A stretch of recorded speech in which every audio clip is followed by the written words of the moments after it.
Star and FaZe Banks. And ladies and gentlemen, we are back. That's how you usually do it, right? Yeah. Are we Ladies and recording gentlemen, we... Bet you guys weren't ready for me to fucking bang in the intro one time. Wait, so we're going with that? Let's run it. Why not? All right, I'm bet. feeling it. Let's switch it up. What's good, So baby? Me, I have been doing nothing but like going out and riding on the trails in the woods and playing with my new ATV and shopping because So I'm it's Christmas. gonna have to carry this episode, is what you're saying.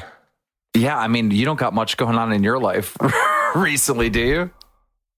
Was that some kind of a joke or? Well, I thought you were kind of like laying low, like you're taking a break from everything, you know, the wild life of FaZe Banks. Well, no, I'm not. I'm taking a break from things that don't serve me, like drinking alcohol. I'm gonna go the rest of 2022. I'm 100% confident that I'm gonna make it to that point. Yeah, I'm 20. Wait, 2022 till next year or the entire year of 2022? It really is day by day, one day at a time, but until the new year for sure. I've seen it happen so many times. I remember you and Mike were going out, Big Mike from Logan Paul's podcast. You guys were going out like every night for like months, and then you guys both just quit. And you still went out, but you stopped drinking. Yeah, no, I don't know if Mike did that. Mike and Logan did that, but me and Tav, my manager, my right hand man, we've done that before. We've done like little 30-day stretches and stuff. But no, this is a little bit different. I don't know. Alcohol does nothing for me. And I just right now in my life, because I do have so much going on. I don't know what you don't really have anything going on. I have so much going on, man. I really do. Like, I don't have a fucking spare second in the day. And my brain is just at max capacity. It's like, it's just filled with just so many different things, man. Like the FaZe shit is being ramped all the way up.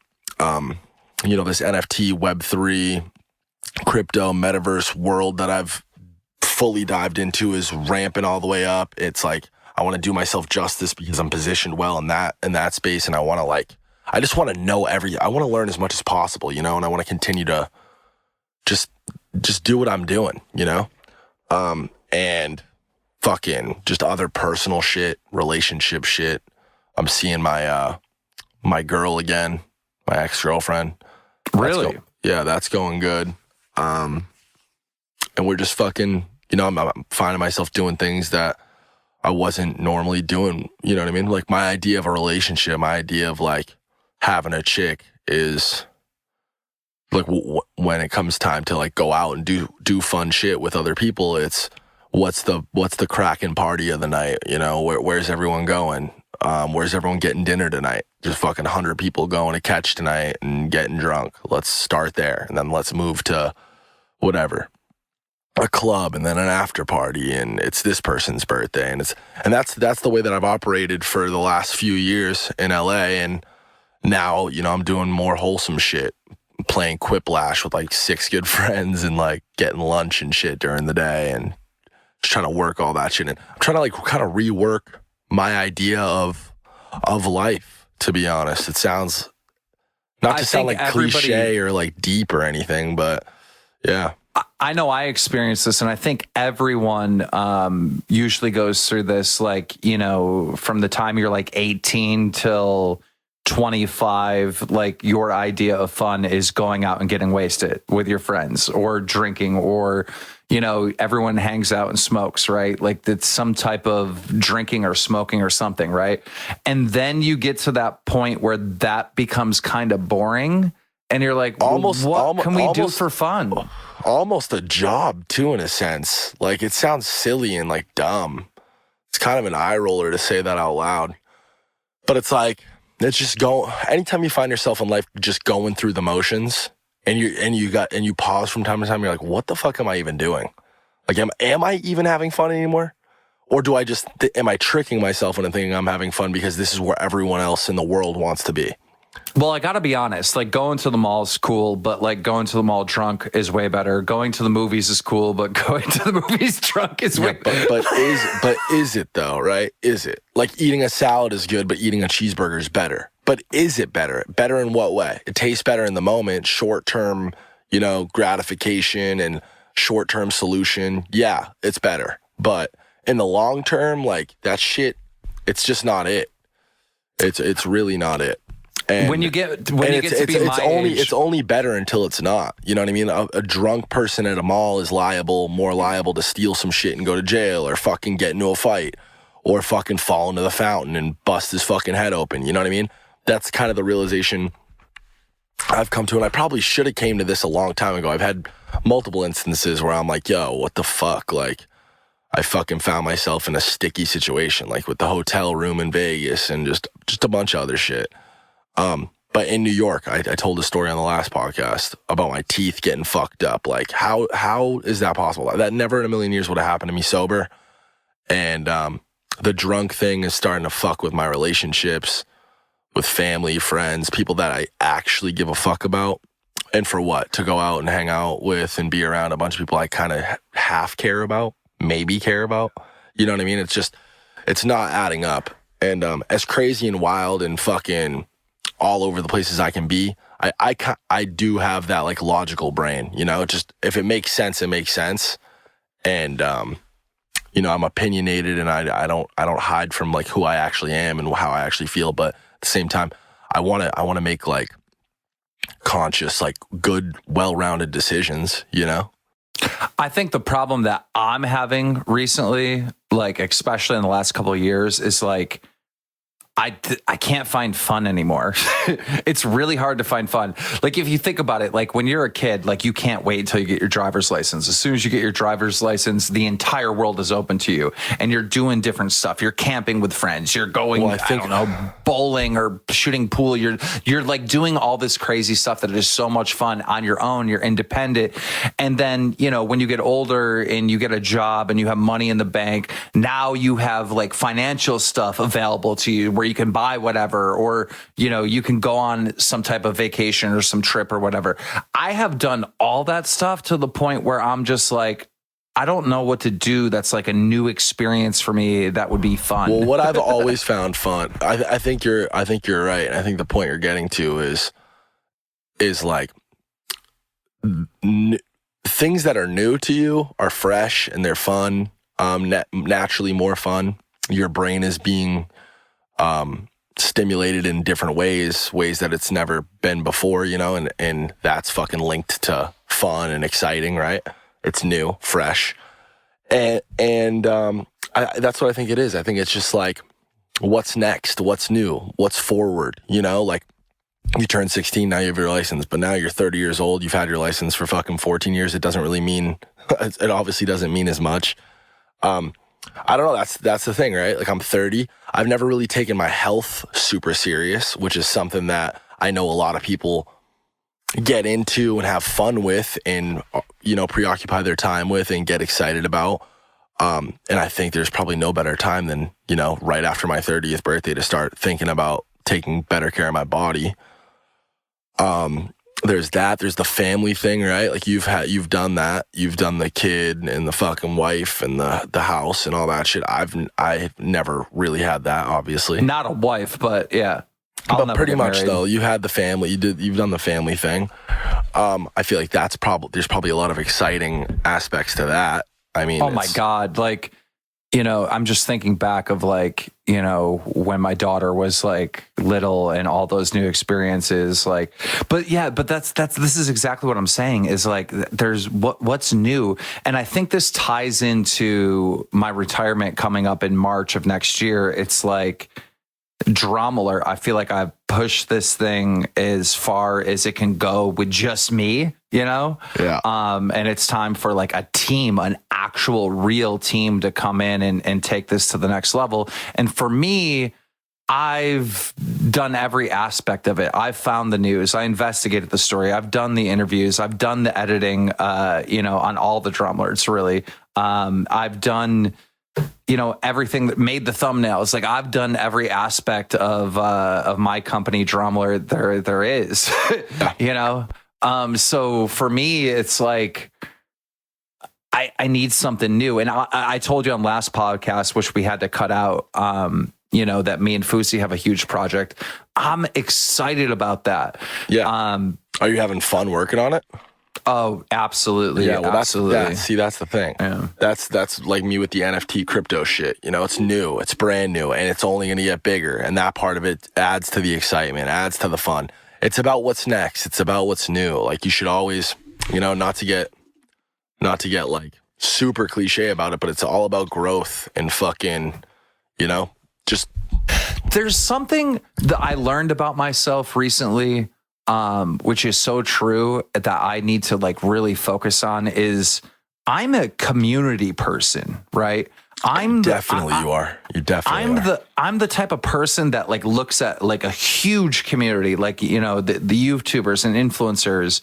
And I'm able to say, okay, if everybody came together, there could be a piece of content, whether it's, Friday Fortnite or Warzone Wednesday or, Drommler or whatever, right? This boxing stuff that I'm moving into.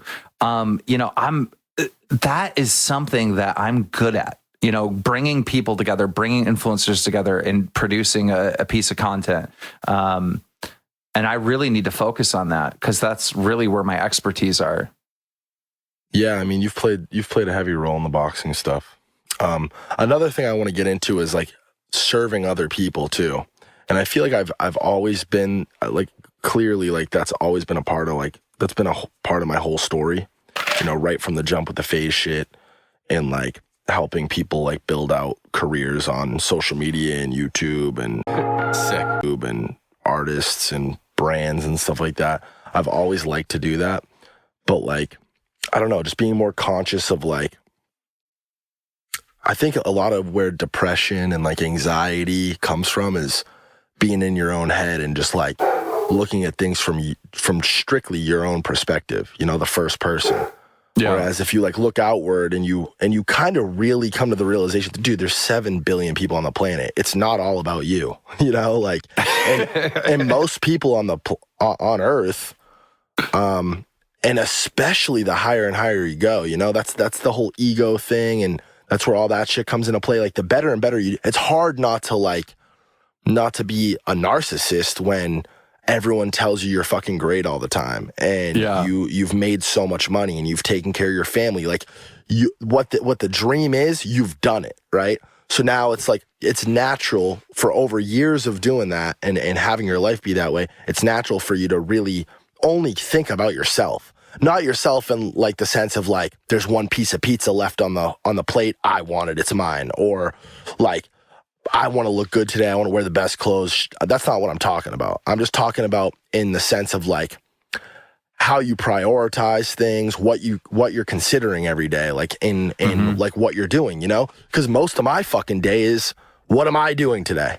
What am I doing to further increase what I'm doing? It's all about me. You know what I mean? I love where this conversation is going, because do you get what I'm saying? Is what I'm saying making 100%, sense? 100%, because our culture, right, is like, most of us are listening to rap music. It's me, it's making money. It's me. I did this, I did that. And that really translates into the influencer world, the YouTubers, TikTokers, whatever. It's me, I did this, I did that. And everyone acts that way and you're rewarded to act that way, that you're great and be narcissistic or whatever. but really, again, in the long term, again, it's like, there's no shortcuts in life in any sense. Like there really isn't. And there are so many short-term like rewards that you can claim in life. Like that, like I said, that example of the salad versus the cheeseburger, right? Like in the short term, that cheeseburger tastes so fucking good, bro. But in the long term, you eat cheeseburgers every day, you're gonna have diabetes and fucking be overweight and probably die younger than you would have if you hadn't. And that's gonna cause a whole other fucking string of issues. It's all about the fucking long game, man. It really is. But the point that I'm trying to make is that, yes, there's this facade of me, I'm great, I'm this, but to find success in this space, you have to serve your viewers. You have to serve your customers. You know, you cannot make it. You cannot be wildly successful without producing content, producing products, that your viewers like, that your fans like, that your customers like. So like there'd be times where like, my friends are doing something or whatever, and I'm just like, no, like stuff is happening. I got to make a video. Like I made this commitment to my viewers. And all the time, like, there's an interview coming up that I don't even want to do, but I'm like, you know what? My viewers need to hear this, If you treat that and you treat, whatever you're doing online to all the other influencers that are out there, if you treat, your viewers like you are a servant to them, you'll be rewarded in the end. And you can apply this line of thinking and what you're saying to pretty much everything else, right? It's like, it's just like, again, and it comes full circle to where like I started with the conversation. It's not all about you. You know what I mean? It's really not all about you. It's not like, oh, you don't, this offended you. And especially you just see it with like, PC cancel culture and like how fired up people get about how they feel about something. You know what I mean? It's not, like it doesn't fucking matter. Nobody. Look, I hate to be the one to break it to you. Nobody gives a fuck about how you feel.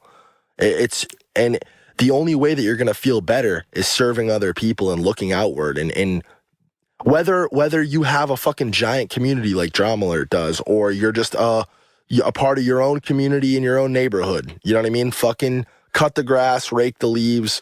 You see your fucking neighbor's trash can flying down the street in a windstorm. Go fucking grab it. You know what I mean? It's like this narcissism, me stuff. I see it in customer service so much. Like, dude, when I'm going through the drive-thru or I'm ordering something at Subway or wherever I'm at, I'm always dealing with a person with an attitude. All the time. Like it happens so much, right? Like I'll go through the drive-thru at Tim Hortons to just get a coffee, and the person's just talking like an asshole. Like, yeah, what is that? Like da. And then every once in a while you'll get an older person, right? And they're just so friendly and so nice, and it's like, man, dude, the culture has changed. And that's the attitude. That's what I'm saying. That's the attitude too. It's just the overarching just attitude. And again, this isn't anything super new. It's definitely gotten worse over the years. But I don't know. These are things that I'm coming to the realization about myself. And I feel like it's just a value to share. Like, I don't know. It's like, and again, going back to what I originally said, like, I feel like a lot of depression and anxiety and shit like that comes from this line of thinking. Because you're just, It's all about you. So now you find yourself like feeling bad about things that you don't even really necessarily fucking care about, and two, things that are like out of your control. When you're in your own fucking head so much, you're worried about what you look like, you're worried about what your job's like we could take me for example. I don't have a fucking six-pack, right? There's been times when and I really honestly 99% of the time don't really give a fuck to have a six-pack. You know what I mean? I don't care, whatever. But everyone's had that thought in their mind where it's like, fuck, I feel like shit. Look at this guy. Look at this guy. Look at this guy. You know what I mean? I feel like I'm worse than these guys. Or look at my fucking YouTube channel. I got 5 million subscribers. I get 2-3 million views a video.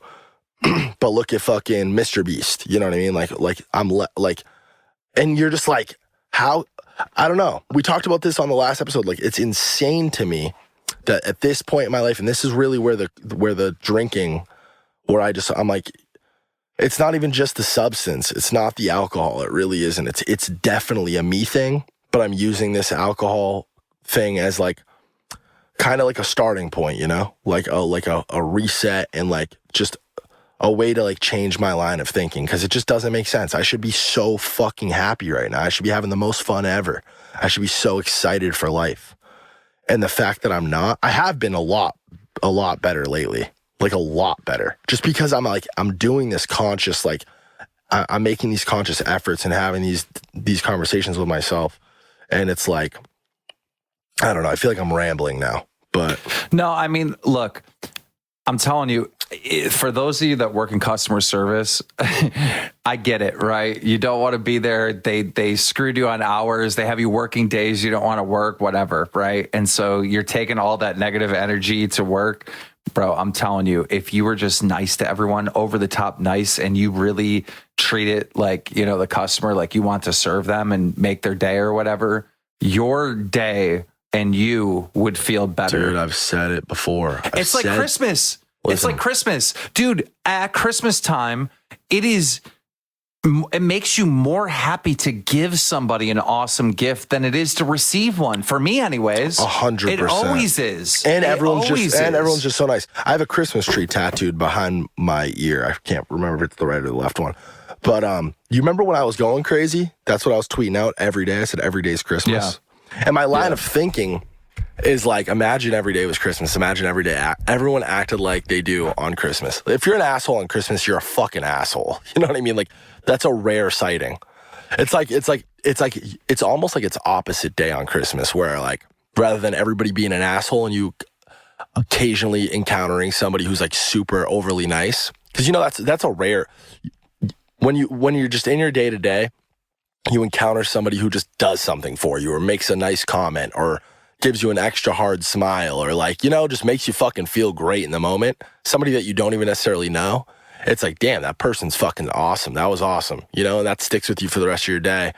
Christmas, it's completely flipped. Everybody's like that. And then you might get that occasional, like, what the fuck's wrong with you, bro? It's Christmas. Like, you know what I mean? Yeah.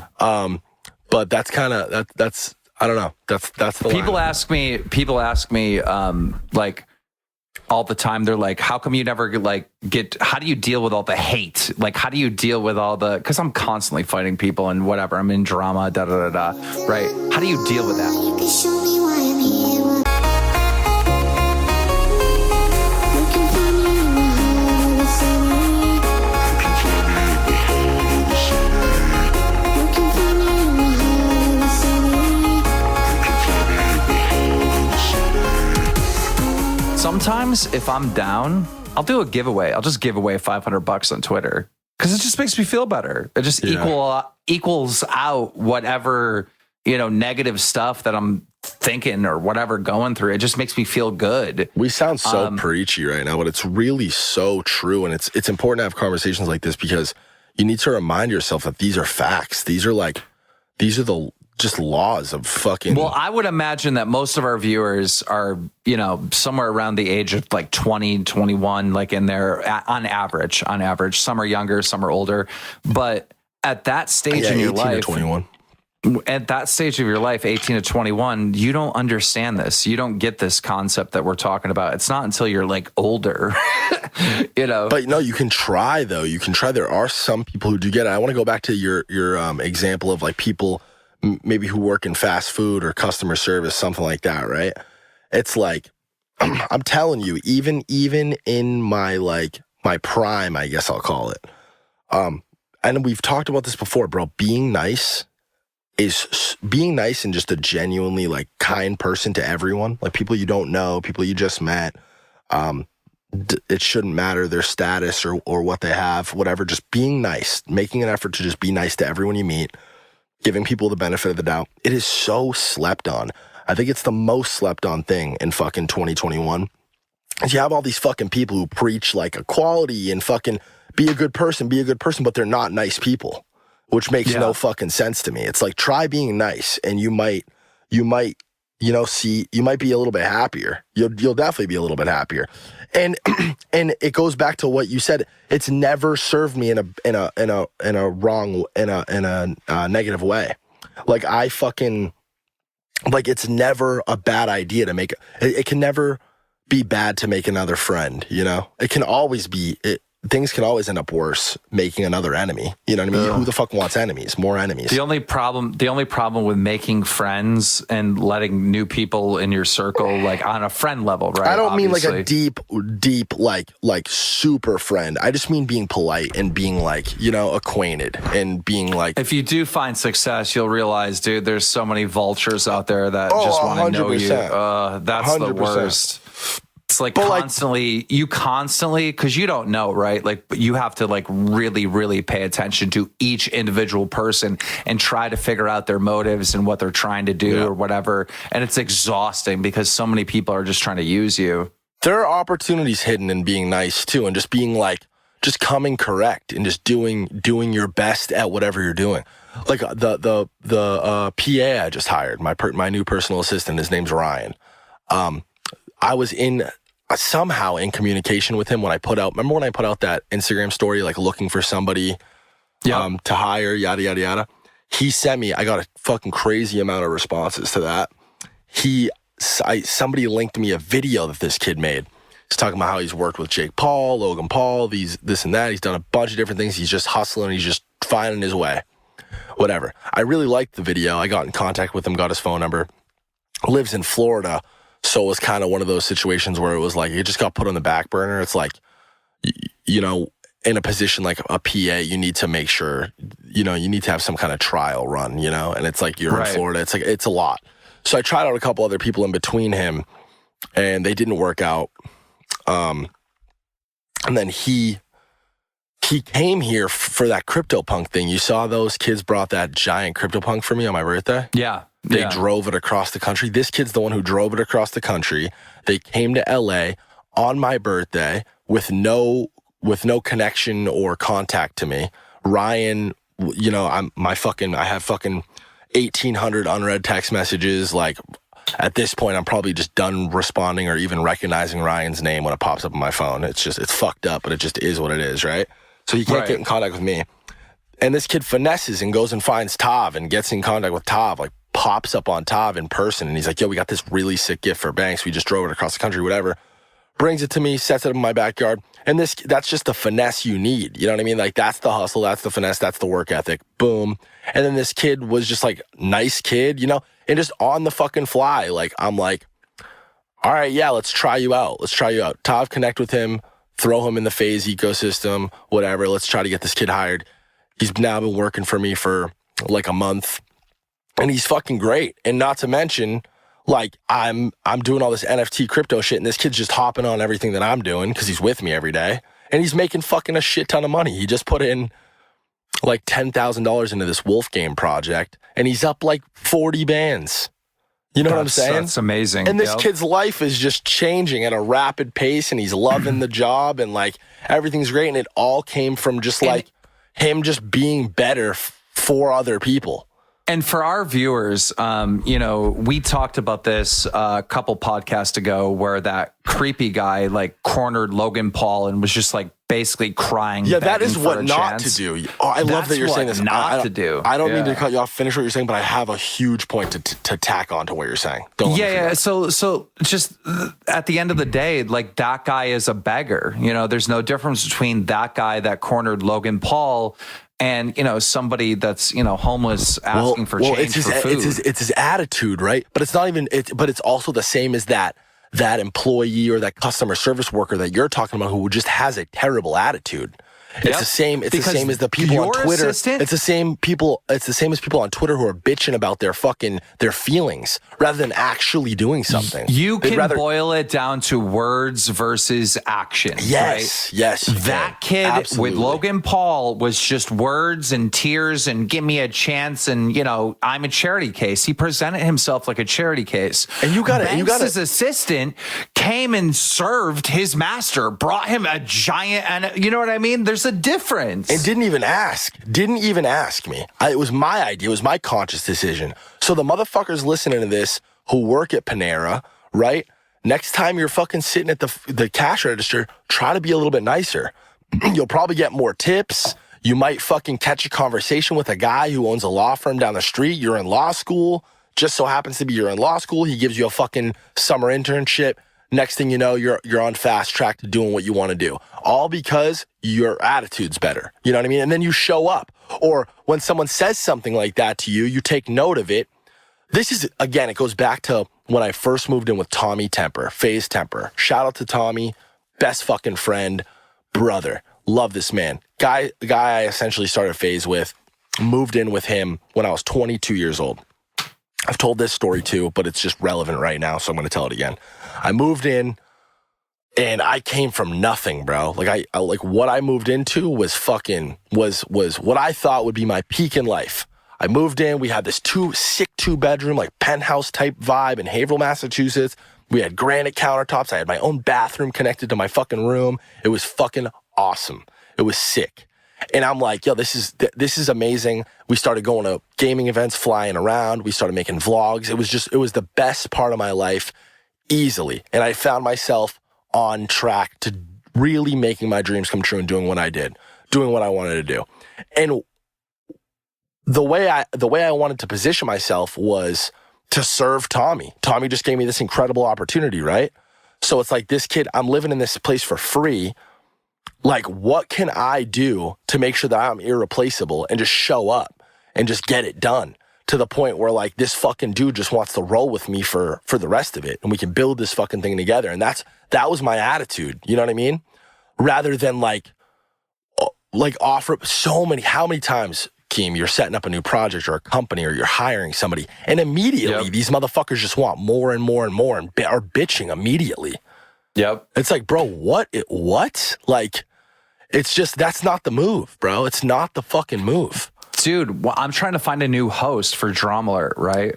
You overhear somebody, like I would overhear Tommy talking about how he needs help with something. I would just do it. Or I would notice Tommy struggling with something or not being able to figure something out, and I would go figure it out. And this, you know what I mean? And that's the way it worked for a while. And it's like, just be that fucking guy and you'll get what you want. Like I just used with the law firm example. You know a fucking dude who owns a law firm, like, and you kind of sort of know him. And, you know, you don't go and ask for a fucking job. You go and show him that you're a good person for the job. You show up, you know? You pop in. You say something like, yo, can I pop in and just shadow you for a day? Bring him fucking donuts. Like when you hear about how his fucking tire is flat or missing air. When he hands you his keys and say, hey, can you park my car? Don't worry about the tires. They're missing air. I need air. While you're parking the car, drive down to the fucking gas station, pump it full of air, park the car, come back, throw him the keys. Hey, what took you so long? Oh, I went to the gas station. I filled up the air in your tires. When he didn't even ask you to do that. It's just shit like that. Like, I just hired a guy on my news team who's doing like the thumbnails, and he just on his own started doing all the Happy Punch, which is the boxing brand that me and Fuzi have together. Started doing all the work for that, all the posts for that. Like, this guy's like amazing. I like Happy on Punch. his own. But here's another example, right? I'm trying to find a host for Drama Alert to replace me when I go. The starting salary is $100,000 a year. I think it's a good salary to start off. It's not enough. It's not enough. Nobody's jumping up and down about getting paid as much